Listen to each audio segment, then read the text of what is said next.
One of those Marvel movies where we've got a few Avengers down. Yeah, and the best part is how like we start live. The minute we start live, like David shows up. The minute we go David! live. There he is. He loved doing that. Yeah, good I work, don't do David. it on purpose, but one of these days I'm going to be early and shock everybody. Not today. Well, yeah. Welcome everybody. It's the podcast Super Friends. There are four of us today. It is Jag who is not going to be joining us. He is, he's not called in sick though. I'll tell you that. No. much.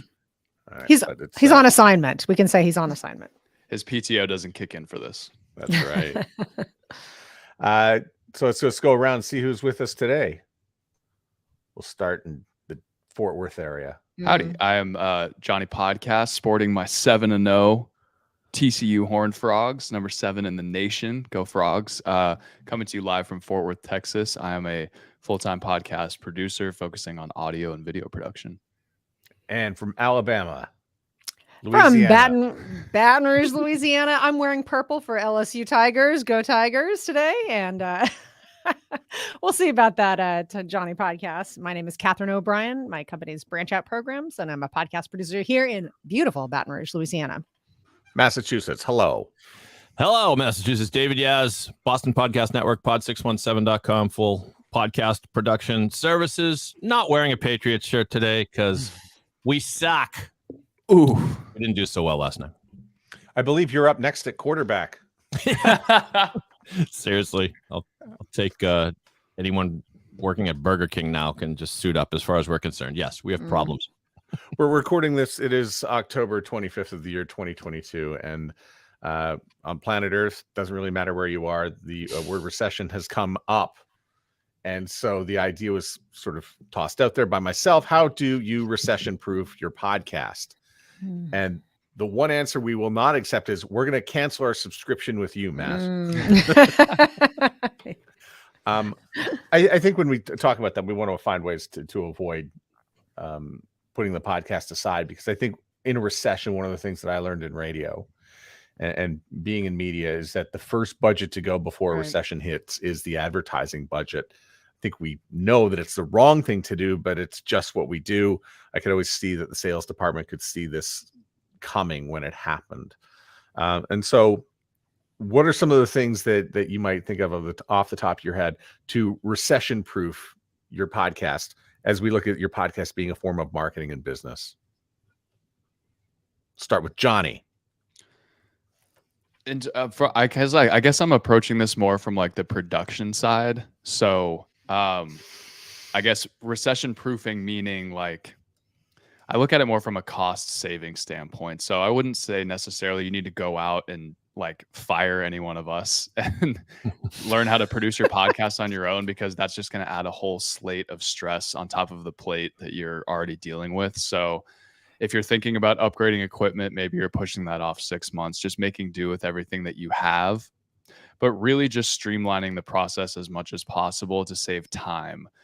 Maybe not so much on the money side. I'm sorry, I don't really have a great answer for you, Matt, but in terms of saving time, it would be maybe focusing more on solo episodes rather than guest podcasts, really shortening up episodes potentially in order to give yourself more time to focus on the things that do bring in dollars, or even restructuring your show. Because like one of the things that I hit on most probably of all the content that I talk about is that you need to have a goal for your podcast. And so if we're talking about recession proofing your podcast, it's about what is the best way that I can now monetize my podcast directly? If it's not currently monetizing, maybe it's not necessarily pursuing the advertising route, because like you said at the beginning, Matt, maybe there are some advertisers that are tightening their belts and may steer away from podcasting. So what are ways that we can alternatively monetize our podcast, whether that's offering extra content behind a paid wall, maybe that is indirectly streamlining money into your pockets, providing services for your own business, your own company, something that you do outside of the podcast, offering that as a service out to your listeners for your show. Well, for somebody who said that weren't too confident in their answer, I'm going to give you 9 out of 10 because you went right to expenses, and I think that's the first place you go when you want to try to create a little bit of a cushion when it comes to running your business. And Catherine? I'm going to say lean into the fact that a podcast is a relationship builder. And one of the things I talk to with clients all the time is that one of the things that sets podcasting apart from other things is that you feel a relationship with the podcast that you listen to. So especially if you're a business, you're not only are you facing a recession or maybe some tough economic times, but the people who are listening to the show are facing those same economic conditions.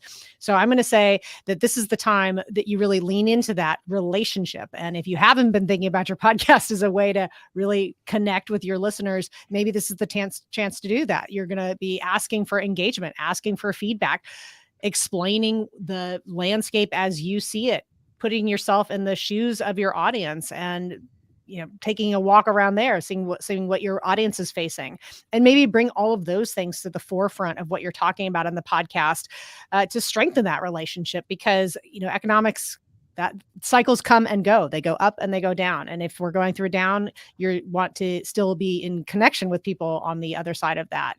So I'm going to say this is like a time to refocus on the relationship aspect of your podcast and go for that.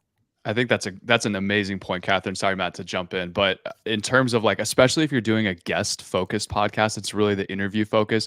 You know exactly as the host who your audience is. You can now tailor your guests to do exactly what Catherine said, to help your listeners through the recession. Maybe it's bringing on people. So let's just pick an industry. Let's say Catherine with Bob. Let's do the grocery industry.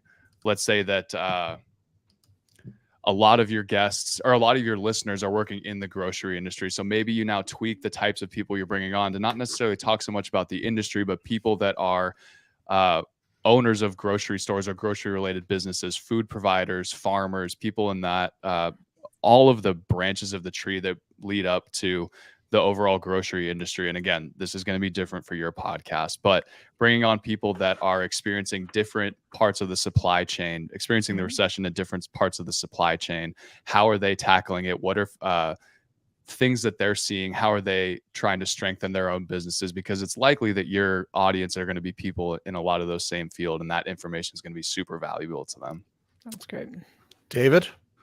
Well, Catherine and Johnny, you're under arrest for larceny because you stole my thunder. But, just to put a little bit of different spin on that, I am fascinated with the idea of how you turn a negative into a positive. So something like the recession. And Catherine, I think you actually gave me this idea, but when the pandemic hit and it was clear that a lot of small businesses, particularly retail, small mom and shop like restaurants and things, they were going to suffer. I immediately put out on social media, free podcast, essentially. What I was doing was welcoming people onto my show. I had the ability to do it because the Boston podcast is really just kind of an interview show. I'll interview anyone who wants to talk about anything interesting. So I had the freedom to say, now we're going to focus on small businesses. Come on my show. And at the very least, we'll produce a good episode. I'm not charging them for this, of course, but what I was doing was I got some interesting guests on my show that I wouldn't have maybe otherwise, and did a little solid for, these small businesses. So yeah, like you said, Catherine, lean into it. And yeah, I mean, I think it's easy for us to say, but the worst thing to do is to abandon a plan, because podcasting is about continuity, consistency, publishing regularly, and being honest with your listeners. If you need to stop the season and say, we're going to come back in 3 months for the next season, then that's fine. But, have a plan. David, you mentioned something that I was going to mention. Now you stole from me, but that podcasts are free. And, when you look back to 1980 and why some of those TV shows took off when they did, because, there were huge gas prices, but everybody went home to watch TV and they watched Dallas.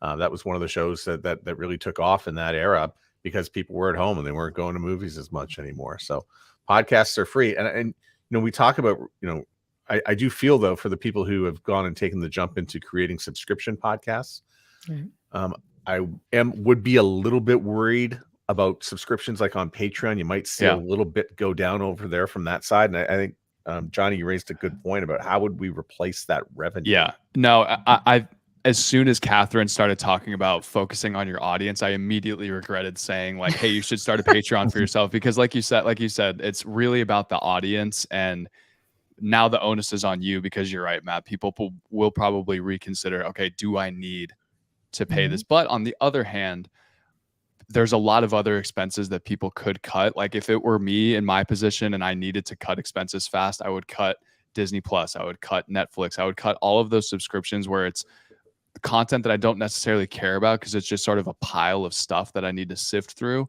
If I'm consuming this podcast every single week regularly and it's $5 a month, I'm probably less likely to cut that out than something else. Yeah, I think the advice for anybody who would consider to do a Patreon or currently is doing a model like that for revenue is to just evaluate your value that you're giving them for that price. Because at the same time, you can still jump into it, but make sure that, because they may be cutting something else in their life. Like, maybe they are cutting TV and they want to go and donate to, your podcast or your Patreon in order to get their entertainment from there now. Or maybe it's increasing the value that you're offering. You have your Patreon already set up and you say, hey guys, I know I was doing 1 ad-free episode extra a month. We're now going to 2 episodes a month because I know, again, podcasts are free and I want to give you the most bang for your buck as people start to tighten their belts. And for anybody who is into advertising, and relies on an advertising model for their podcast, now might be a time to create your own ads and start talking about the things that you're selling instead of trying to get other people to sell stuff and pay you money on your show. Maybe double down on yourself. Or 2, there's going to be like we saw with podcasting, when the lockdowns first hit, we were all sort of shaking at our boots going, what's going to happen to podcasting? And we saw that there are a lot of companies, a lot of businesses, and a lot of industries that are quote unquote recession/pandemic proof. So while there may be some companies that do cut back on their podcast advertising, I think that there will be companies that aren't as affected. They will jump into the space to replace that void. So if you have extra time on your hands and you are someone that's getting a lot of interest from advertisers, be very particular with who you select. Is this a company that, 1, I actually, align with and I think would be good for my listeners, but 2, is this a company that could be around for the long term, even if a recession becomes even worse? Catherine, anything to add? I like all those suggestions, and I think too, the one thing I was just going to add is when you were saying about the advertising, is back to your adage, is advertisers also say advertising is free because it should pay for itself. So this is also a great time to think about, even if you need just to build your list, if you are doing something where you're relying on advertising and you start to make a change there, your list is going to be ultimately so valuable to you. So this is the time to put an email subscription link in your show notes or something like that. There's plenty of ways that you can get creative and start building, assets, podcast assets for yourself that will be helpful for you down the line. Final thoughts, David? Yeah, or maybe this just came to me. Maybe it's brilliant. It probably isn't. But maybe now is the time to offer special deals on advertising. I mean, I've always said when you're trying to get a podcast off the ground, there's nothing wrong with giving away some ads. Right. Quite frankly, the listener isn't going to know that it's a free ad. But, so someone who has a local business, someone who says, hey, or maybe, for the rest of the year, we're going to do some ads at $15 a piece or something ridiculously low. And, you could do worse than having the integrity of having a couple sponsors on your show, and you help out some people struggling during this recession. And maybe it creates some momentum. And, David, to write on that, that suggestion, one of the first things I did when I was very first starting podcasting is I would do stuff for nonprofit organizations that I wanted to support. And it was amazing how many times I heard from people when they actually heard the promos that it was like, they're like, oh, it sounds so professional. Like there is something about seeing it in actually demonstration, seeing a live version of it that makes people able to conceptualize it, get it, whatever you want to, however you want to call it. And then if you're able to do it for nonprofit organizations, that's just a sort of an extra little bonus there. All right, so Johnny wrote about this recently, and it's about your podcast going stale. So the question is, what do you do when your podcast feels stale?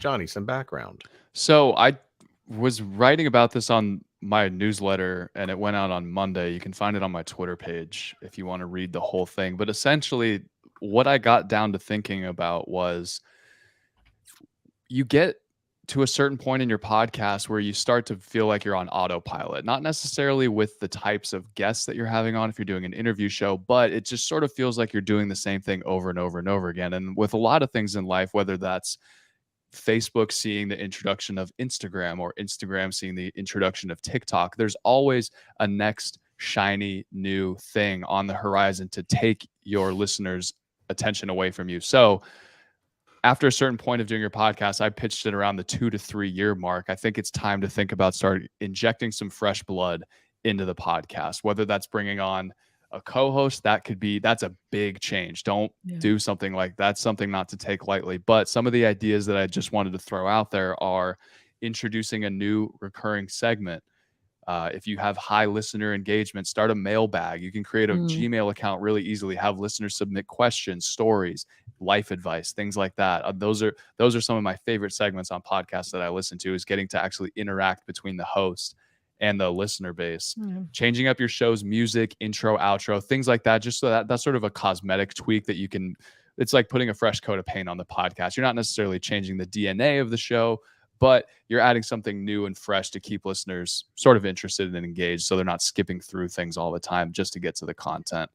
You can also broaden the range of the guests that you're bringing on. I know that we always talk about going niche, but you can start to move those walls out a few inches that can really bring some fresh blood, some really interesting new content to talk about on your show by broadening the range of guests that you're going to bring on. And then finally, it's just adding more content, giving your listeners more, dropping a bonus episode every month. And then you can approach that from one of two ways. If you do an interview show, consider doing a solo episode where it's just you and the listener. It's very intimate. You get to talk about something that you're really interested in at the time. Or if you're doing a solo episode, you can really change things up, bring a guest on, someone to again, bring some fresh blood into the podcast. Those are great. Good suggestions, Johnny Podcast. And these aren't things that you need to you don't need to just go, all right, I'm going to go add a new segment. I'm going to start a mailbag. I'm going to do new intro. You don't have to do this stuff all at once, and you don't have to do it all right away, but you're the host. You know your show the best. You can start to feel when things are getting stale because you're starting to care about it less. You in your own brain, you're starting to feel the cobwebs build up, and we need to dust those cobwebs off. So just take some time, think, sit down, pause for a second. What is something interesting that I actually care about putting into this show that I could see being something that's part of the show's DNA for a really long time going forward until it's time to do the next thing? David? Yeah, Johnny almost cleared the board there. Yeah. There's two squares left on the Jeopardy board after all those terrific answers. But one thing came to mind is we recently did a survey for the music podcast that I do. So this would fall into the category of try something different and maybe even ambitious. Although since, me and my co-host are pretty lazy, we figured out the quickest way to do it. It's a music podcast. We did a simple thing, Survey Monkey, and put it out there to try to let our listeners vote on the 50 greatest songs of all time. And then as a sort of added value to us, we added a lot of questions about the show. And that actually gave us some answers to, like, do you like this segment? Do you like this segment? Is it too long? We were delighted to find out they don't care how long we go. That's nice. They'll listen for hours for some reason. Our listeners have a lot of time on their hands. But then there are a couple of segments, like my favorite segment on the show ranked the lowest in terms of favorability. So we are cutting that segment from the show. Too bad. So that's sort of a combination answer there. So try something if it can be connected to listener feedback. I used to be in the newspaper business, reader feedback. If it can be connected to listener feedback, all the better. Help change the direction of the show. And I agree. Maybe once a year, I encourage my clients to declare a new season. Doesn't even matter what time of year it is. Declare a new season, and we're going to create a new intro for season 3. It'll be kind of similar in spirit, but it's something new and shiny, and it can kind of re-engage you. And like you said, David, if it doesn't work, you can throw it out. It says just because you try something and it bombs, for lack of a better term, doesn't mean that it now has to be a permanent part of the show. And again, if you find the best way to interact with your listeners, they'll let you know what they like and what they don't like. And you can find out pretty quickly what works and what doesn't. And maybe you don't need to change anything. Maybe they're like, hey, go back to the old format. That's what we love. Keep this thing rolling. But I mean, aren't we all looking for pardon me, Catherine, are we all looking for a way to attract a new, area, a whole new audience that maybe wouldn't? So try something different that might catch the attention of others. And all of a sudden you're posting some audiogram about this survey you just did where you just found out that, 75% of people actually hate their pets or something. That's terrible. It's not true, of course, but it would be scandalous. And then all of a sudden you get people's eyeballs that maybe you wouldn't get normally. That's all. I was just going to say condolences. I totally know that feeling of like, this is my favorite part. And everybody else is like, thumbs down. Sorry. That was so clever. Everyone was like, so great. Kill the segment. We hate it. We hate it. Yeah. Catherine, is there anything left to clear the board on this? Yeah. Okay. And I'll say this is not an original idea with me, but I have found it very helpful, is especially when you've had a very long run as a podcast, is to revisit some of those original tentpole kind of topics that you have, because if you're doing podcasting right, you never, ever, ever want to listen to those first episodes you did, because by the time you're, 100 episodes in, 200 episodes in, you're so much better. Your rapport with your audience is so much more there. Your stage presence, your podcast presence, all those things are going to be at such a higher level than where you started. But if you probably started with a lot of episodes that dealt with like the core of your issue. So I love having clients go back and maybe redo those basics and 300 episodes down the line. And there really is something there, especially because if you are bringing new people in, you don't necessarily want to send them back to the very start of your catalog. I would say, I think most people, they listen to the most recent episode first and they decide if they want to go in or they are looking for a particular topic. But it's always great to revisit those original episodes or those core topics. That can be a thing to just get you back into the why you're doing the podcast to begin with. And you now have that perspective of what you've learned from all those episodes that you've made in the meantime. And I want to be clear here that what we're talking about here, just making some aesthetic changes, kind of like a little renovation to the podcast. I've been undergoing this on 2 podcasts right now. And one of the ones this is not a renovation. This is kind of like where you take the house down to the studs and give it a new title, and everything is new, and even right down to a new web domain. And I think I really didn't have, I still haven't, I mean, most of the things that you mentioned go into action next, which is going to be, finding voice talent, finding music. The artwork is done. I'm going to try to share the artwork here in just a sec so you can take a look at it. But originally this was the Hot Air podcast with Matt Kundle. And it was really just a lot of, journaling and some audio, but I really didn't feel it had any podcast purpose because it didn't make any sense. And when I said the term hot air, people thought I would be yelling and screaming, or it would be some sort of verbal diarrhea, or it would, nobody really knew what it was because it was so vague, which is kind of the way when you don't really know where you're going with something is what you're going to call something. Right. So in the end, we have now landed on something here called You May Also Like. Oh, I really like that cover. It's very simple and bright. It will catch your eye. Clean. Yeah. I like that a lot. Yeah. And it's funny. Why did I start with the artwork? I find that funny that I started there, but I felt like I needed to. I think it makes sense. I mean, you want to, while we are, audio professionals and we're in an audio profession, you kind of need to visualize what you want the show to be before you can make all these other tweaks and changes to the show. Yeah. Well, and can we pull the curtain back a little bit? One of the most important things that I've ever gotten from the podcast Superfans is I have a long-term client who has a great podcast. And we had one of the first meetings that we had, I pulled up the artwork and everybody told me that is not clickable.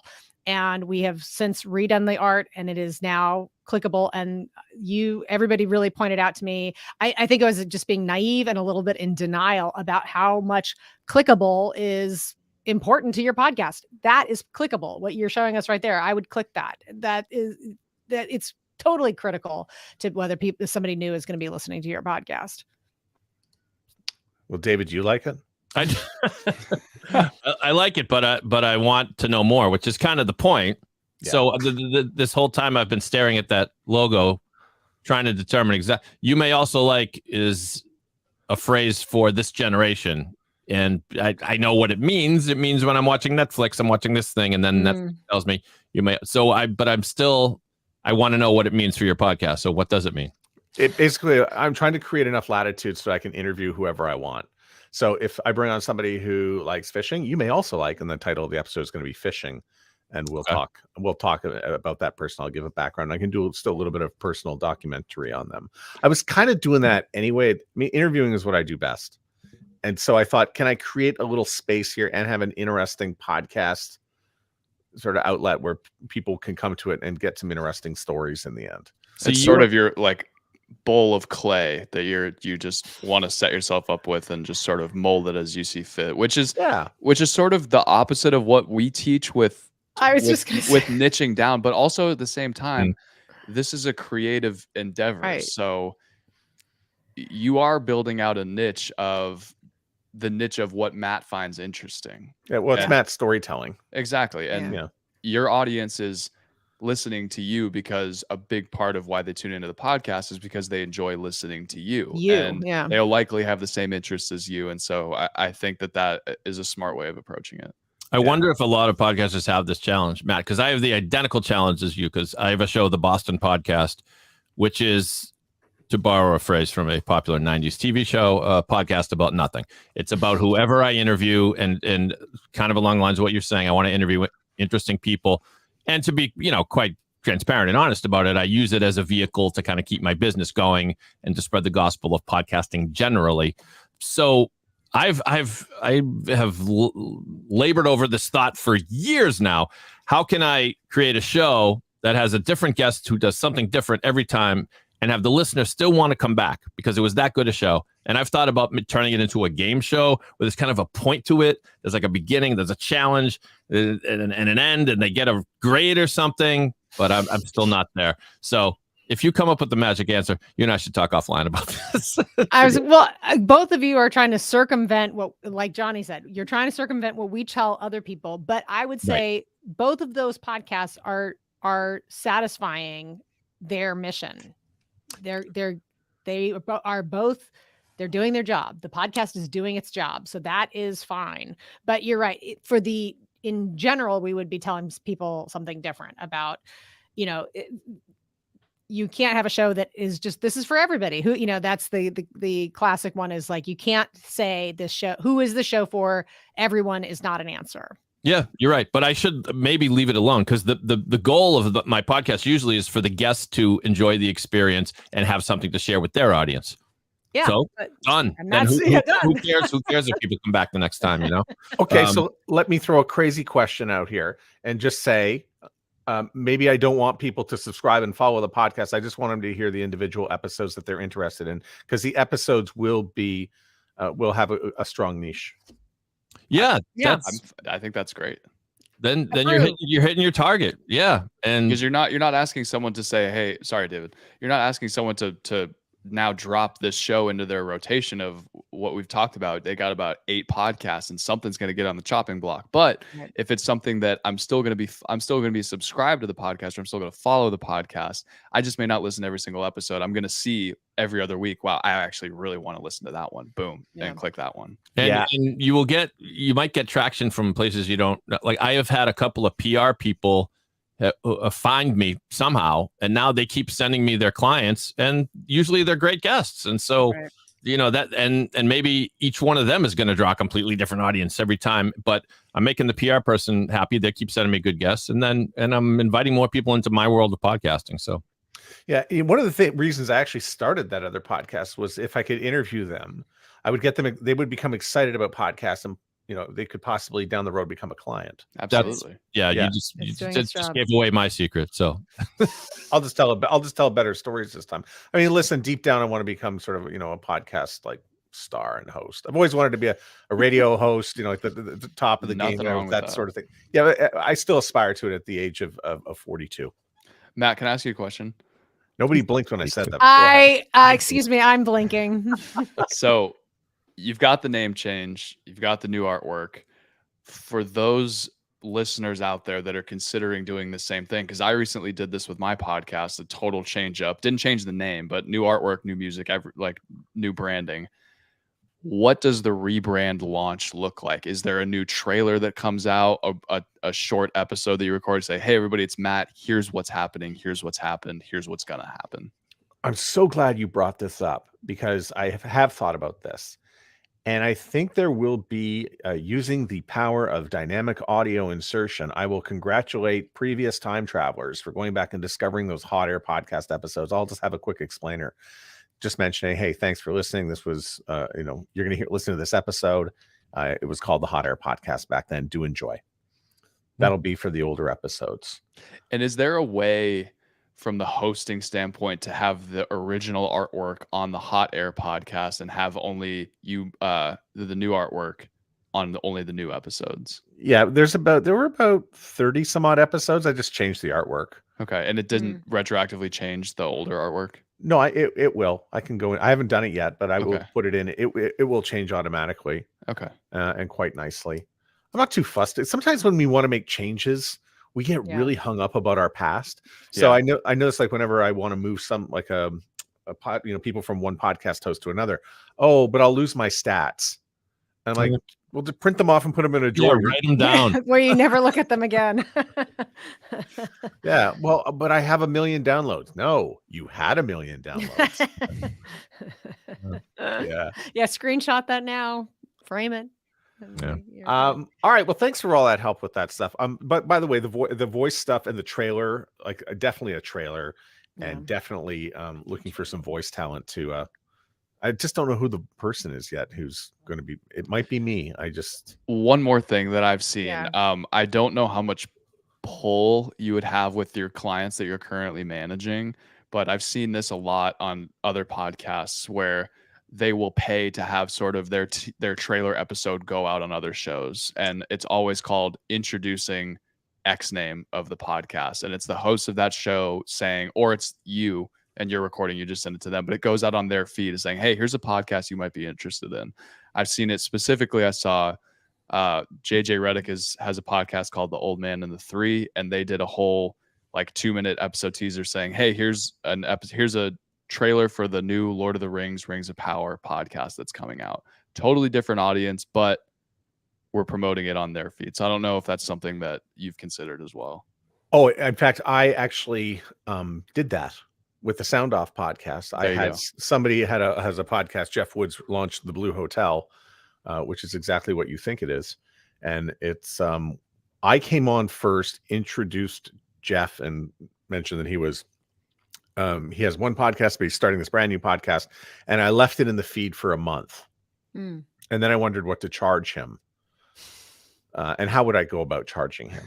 No, I mean, this is, I mean, we were talking about revenue opportunities for podcasts. Your RSS feed is a place for a feed drop. Sure. Absolutely. And so the answer, by the way, is how about $1 a download? I like it. That's a good number. That's a good figure. That'll be $432. And by the way, we've seen that happen with Serial. The makers of the podcast Serial, sometimes they'll put a feed drop in, and because so many people still remain followed and subscribed, that podcast will go to the top of the charts. Right. Sure. Even though they haven't put out an episode in 7 years. All right. We have a handful of minutes left. How do we want to do this going forward here? Do we want to talk about the upcoming holidays? Or would David, or did you want to go and do some stuff here with we can do the I had lined up some podcasts for us to evaluate the intro of, but if I'm easy, we can do that next month. It's not going anywhere. All right, because holidays are coming out. Are we all good with that? Let's do holidays. Okay, we're gonna do holidays. But make sure you tune into next month's podcast. Yeah, that's a good teaser. Wow. Essentially what we will be doing, and we'll be better prepped for it next time, is we will be evaluating live some podcasts. Is this something that's going to hook us in the first 15, 20 seconds of it? We'll play a little bit of a clip, and then we will give our professional analysis of it, because who knows, your podcast may be the one. Well, we can invite our listeners of this pod. Yeah, that's good. To submit your pod if you want to, right? Yeah, submit your podcast. Absolutely. Yeah, wherever you're watching this pod, you'll find the contact info. Submit it. And All I right, I so- would like to add into there what I was just talking about a minute ago is can we dedicate 15 seconds to clickability of the art and just a little art discussion? Let's do it. Just Yes. self-serving, bolster what I think is important. No, that's part of it for sure. Yep. Yeah. So holidays are coming up. November, followed by December, which is consecutive holidays. Namely U.S. Thanksgiving, followed by Christmas. So how should we be looking at this over the next few weeks, Catherine? Let's manage all for gift giving. I think we should be all high expectations. It's going to be a banner year for gifts, and Thanksgiving is going to be amazing. Everything's going to be awesome. We're going to be enjoying Halloween, the Christmas creep of the on November 1st, all the Halloween candy half off. You'll be seeing me there, and then the Christmas ornaments will be sitting right next to all of the Halloween stuff. That part we can manage. The other part of your expectations that should be extremely managed is what kind of downloads you're going to be getting towards the end of the year. This is one of those mildly related to what I was talking about with David earlier, is me as a podcast listener is not typical of what the average podcast listener is. And it's taken me so many years to really just accept that. Whereas I might use that period between Christmas and New Year's to explore and listen to all kinds of shows, go on a huge binge of podcasts that I've never heard before and all the things that people have been recommending to me or whatever. That's not what's happening for other people's podcasts. You are going to see, in the same way that we've talked before about summer slumps, it's very typical to have a slump from that towards the end of the year. Let's just say towards the end of the year. And I think it's good to prepare for that. If you might be listening to every podcast under the sun, but that's not what's happening with podcasting overall. And just knowing that going into it is a relief. So you're not expecting one thing to happen and it not ever materialize. Is that what you're looking for, Matt Kundle? Because Exactly. That's true. Thank you. Can I throw a wrinkle in there? Yeah. So No. from my own experience, I was just on my honeymoon for 10 days and I did not listen to one podcast the entire time. That is a shocker. So you may not see those downloads in the moment, but still build up that catalog, because as soon as I got back, I was honestly really excited because I had like 20 episodes that I could choose from to listen to. And I was listening to stuff from 2-3 weeks ago, still listening to it because I still love that show. Your listeners still love listening to you just because they're spending time with their families or they're traveling or whatever it is that they're doing.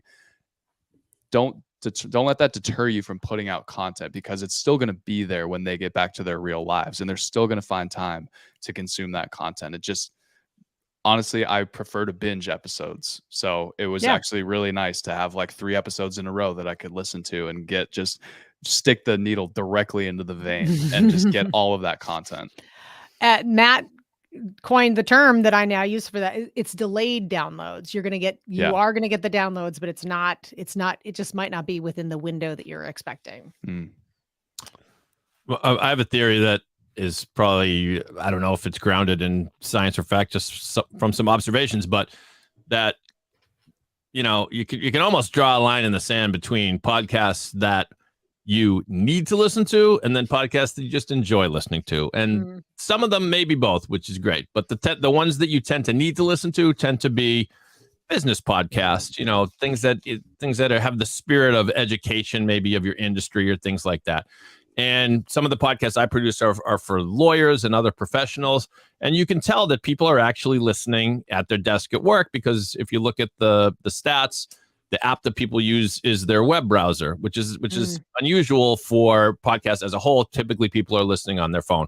So the other sort of very anecdotal thing is my aforementioned music podcast. We noticed that over a 2-year span, the biggest spike came right around Christmas weekend. That was when the downloads actually went up, and we figured people have time off. This is like, our podcast is like dessert. It's not meat. It's not the meat and potatoes. It's the dessert. So something like that, think of it as an opportunity. Also, podcasting is fun. It might be the kind of thing that you actually have more fun doing over the holidays, provided you can find a guest to join you or a co-host to join you. And it provides a nice excuse for some specialty episodes, to do something different. We're just gonna talk to people about their New Year's resolutions. That may be trite and boring, but it gives you an opportunity to mix it up. So and drink eggnog while you're any kind There's of nog. nothing like being absolutely hammered listening to a podcast. There's Depends no on better the feeling. one tip, by the way, if you release on Thursday, Friday, Saturday, or Sunday, and you're heading into that Thanksgiving weekend, put it out on the Wednesday so that people can take it traveling with them and keep it conscious. And it's on their phone while they go to visit wherever they're going to visit to, and they get stuck in an airport. Okay, so we've talked about the audience perspective. Let's talk about the host perspective. Just because you have a podcast doesn't mean that you're also not going to be traveling for the holidays. Maybe you've got a big mix board. Maybe you need to have your desk set up at home and you're going to be traveling to grandma's for Thanksgiving or for Christmas or for the New Year's. How can you still get content out there while you're traveling? It's called batch recording. You're going to have to set some time aside now to get that content together, figure out what you're going to do, get guests scheduled now so that the content is ready to go and you don't have to worry about it putting it together the night before or bringing all of your equipment with you to record while you're on the holiday. Because you as a host, you deserve a break from recording all the time. It's okay to take a week or two off. You don't have to put out content. Obviously, all of us recommend that you do, but if you're going to, make sure that you are planning ahead to make sure that those episodes are coming out when they're supposed to. I'm a big fan of I'm not a big fan of that, I'll tell you. I'm a big fan of holiday messaging. And by that, using DAI to get the message out that, you've taken a break, that you're going to take 2 weeks off to, recharge and whatnot. So before each episode, hey, it's so-and-so. Thanks for downloading my podcast. I'm going to be back January 4th with a brand new episode. But until then, I want to wish you the very best. Happy holidays, Merry Christmas, Happy Harmonica, all that stuff. Okay. Get that stuff out there in front of every episode. And if you don't have DAI, it's okay. What you can do is you can just use like the RSS feed. I love Happy New Year. Last year, I just put one out in the middle, just said Happy New Year. And I thanked everybody who worked for me, who contributed to the show. And I used that as an opportunity to thank the producer, the social media people, and all that stuff. And it's 3 minutes. And it's a great way just to keep some quick contact going. How do you do that using your RSS feed? Just release a bonus episode of 3 minutes. Right. Yeah. Mm-hmm. Yeah. Well, I was just gonna. What that happened? sounds like a great. Yeah, I had a great idea. And this is what I want to say. Yeah, I was gone. Now it's back. It's back. I just want to give one. This is my early Christmas present to all the podcast makers out there. It is so much harder to do a clip show that gets the best. I know some people have techniques. They've got a special folder or whatever. It's so much harder to do a highlights episode at the end of the year than it is to just do a new one. So this would be a perfect chance for you to take on some of those ideas that Johnny was sharing earlier about maybe freshen it up. The 10 books you read this year, or the top 10 whatevers you consumed, whatever your topic is, you can do something that's fresh and new, a little bit of an experiment, whatever you want to do. But I got one. Yeah, go ahead, lay it. Behind the scenes horror stories of the podcast, tech issues, guests dropping off the face of the planet, someone blowing up in the middle of an interview and something happened, like just, a peek behind the curtain. That'd be fun. Yeah. Cool. Or yeah. Yeah. The I thought this was going to be a total smash hit and it wasn't. All these different things. But yeah, for the person who doesn't know yet that you think it's going to be so because you're so organized and all the episodes are there that you can just pull clips out. It's so hard to make a clip show. And do it while you're drinking eggnog. Yeah, this is just useful. This advice can actually be applied to many situations. It sounds like podcasting. The Black Friday blackout episode. We should just do an episode where we just get like blotto and tell each other off. We should. Oh my gosh, can we do that for like the December My Yes. Matt, whatever negative things would we ever have to say about each other? We'll come up with some. Can you believe that time Jag didn't show in October for the episode because he was I'm Jack. I gotta excited. go on a vacation. Ugh. Good content. Or David, go. I put in so much work for this segment for Yeah. today. We just said, The hell? screw you, David. We're doing holiday talk. Johnny's so excited to be married now. Oh, I'm Johnny. Oh. I'm getting married. So Blah, blah, blah. Talk about it. Married guy. Drop in the information about his honeymoon like we didn't notice. I want to put just some a little heads up for just it's going to be busy in the month of November. We talk a little bit about holidays. There's a lot of sports going on, especially in November. If you have, a podcast that is going to be centered around a particular market, maybe you've got, if it's soccer, the World Cup is going to be on. That's a lot of ears that are going to be shifting. I think there's going to be a lot of shifting in podcast listening, throughout from November 20th onward around the world. So if you get big downloads in Germany and Germany goes far in the World Cup, that's going to affect you. You may think, no, but yeah. But also that also is just smart advice to just say to the host, pay attention to what's happening in the world, pay attention to what's going on around you, understand who your listener is, and do exactly as Matt said. If you're look at your statistics, look at your downloads. Don't let that be a big discouragement for you if it's going down. Oh, my buddy Russell Lowry. Russell, we will have the Sacktown Talks podcast. We will be reviewing that. Don't you worry, sir. All right. Well, Johnny, are you gonna have to recuse yourself from the analysis, or? Yeah, I can't. I would be biased because it's so freaking awesome. Okay. All right. Hey, speaking of holidays, can I throw in one other idea? So I have, and Matt, you kind of touched on this. We have a lot of clients that have just a variety of front client customer facing businesses. If you have an opportunity, maybe with a holiday mailing that goes out with any kind of cash register sales, one of my clients, or actually more than one of my clients, we're looking at ways that we can have something that can go in those mailings, that can go out with a QR code with in everybody's sales bag. Those are some really great opportunities that come around in a big way this time of year, so that you can put something that is promoting the show along with all the sales that are happening this time of year. So this is a time to get creative. I already consulted with Johnny and Jag about some QR ideas, some success stories there. And so hopefully I'll have some success stories of my own of just giving it that little extra to people, and using those opportunities to get the show on people's minds. I haven't really done QR codes in a long, long time. And I know they've come back obviously since the pandemic. Yeah. So if I'm going to do a QR code, let's say I'm going to have a Christmas card and I'm going to send it to people and I'm going to put the QR code from the podcast in it. That QR code should go to the website. That's what Johnny and Jag advised me. And I think that's good advice, because most of the good podcast websites will have, you'll get the link that you can listen on whatever app you already have.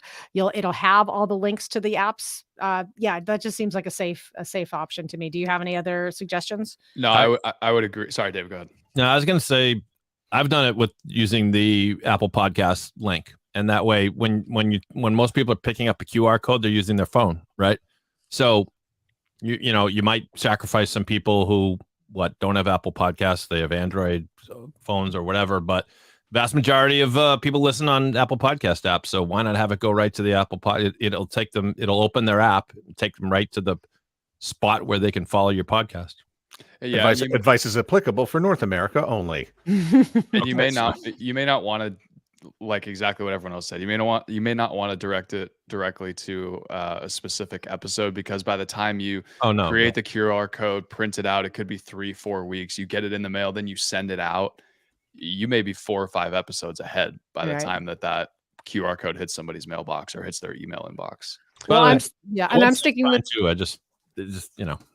Go ahead, Catherine. Sorry. I was gonna say I'm sticking with trying the podcast website just because, and I know because when I use my phone to go to my app, which is not Apple Podcasts and is not Spotify, it will say, "Do you want to open it with your regular podcast app?" So I'm just giving. It's kind of an experiment, so we can see how it goes.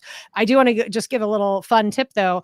Canva, which is everybody's favorite. They have a great free program for their graphic designs. They now have a QR code maker built in. So Canva is a great way to make a QR code for free. Nice. Yeah. That's what I thought. I know I alluded earlier to people taking breaks for podcasts throughout the holidays. I advise against taking breaks at every twist and turn, of course, because I know people say, well, nobody is listening throughout the holidays, or nobody is. Yes, but they will listen when you get back. Just the way Johnny pointed out earlier is that people return and then they'll download both the episodes and listen to it at a later time. So no breaks, no holidays for podcast creators. Don't ever stop. Well, I mean, just if you think about the way you react, my favorite podcasts, the ones that come out on Tuesday, I want to see it on Tuesday. You want it. Yeah. If it's not there on Tuesday, I'm disappointed. And if they took a break or they posted an old episode like the best of Johnny, it's like, oh, come on, lazy, come on. So the worst thing you can do is post nothing and say nothing. Yeah. If you're a podcast creator, think of yourself as Santa Claus. You're just making a regular time delivery. What if the presents didn't show up on the 25th of December? Exactly. And I don't know if this was like a smart thing to do, but we had 1 week where our podcast I was up in Vermont. I thought I was going to be able to do it remotely. It didn't work. And so the best I could do was I wrote a poem kind of apologizing to the listeners and read the poem, and that became the episode. So, I mean, it wasn't great, but it still got a bunch of downloads because people are like, well, here it is at the regular time. It was a quick listen. So, it explained, it said, sorry, we'll be back next week. So at least I filled the space. So, you could do something different for the holidays, but I agree. And you're pouring your heart out to the listeners too, which is a sweet thing to do. David, I thought you were in Maine for that. Oh yeah, one of those New England states. What do I know? One of those chowderhead states. Yeah. Red Sox fans to the left of me, Red Sox fans to the right of me. Yes. Okay. So, and by the way, if anybody does have a podcast involving health, exercise, sports, diet, and eating, it's effectively it's podcast Mardi Gras come January 1st. Yeah. Or even the build up before that. Here's 10 healthy recipes to bring to Thanksgiving dinner. Yeah. Here's how you can count your macros during Thanksgiving. Here's how you don't kill yourself during Christmas dinner. This is wide open. 10 topics to bring up at Thanksgiving dinner, sure to result in a food fight. Exactly. I'd listen to that. I love the holidays. It's great. All right, so we do have a handful of minutes left. Where do we want to go with it? Why don't we give our time back to the listeners? Ooh, yeah. You know what they say, as long as it needs to be, never longer. Mm-hmm. That's right. That was good. All right. Because we're in a relationship with our listeners, because podcasts, we brought it full circle there. Yeah. Yes. We love you, listeners. All right. Where can we find us? Follow me on Twitter at Johnny Podcasts. Follow me on Twitter at Hello Catherine O. Don't follow me on Twitter. I mean, I'm at Pod617, but I'm not I'm not a good tweeter. Go to the website pod617.com for all of our shows and learn about how we can make you the next big podcast star in Boston. Follow me on Twitter at Matt Kundle, Cundill. Kundle rhymes with bundle. We'll also say goodbye for Jag in Detroit, for John Gay, who could not be here today. Thank you very much. Thanks for nothing, John.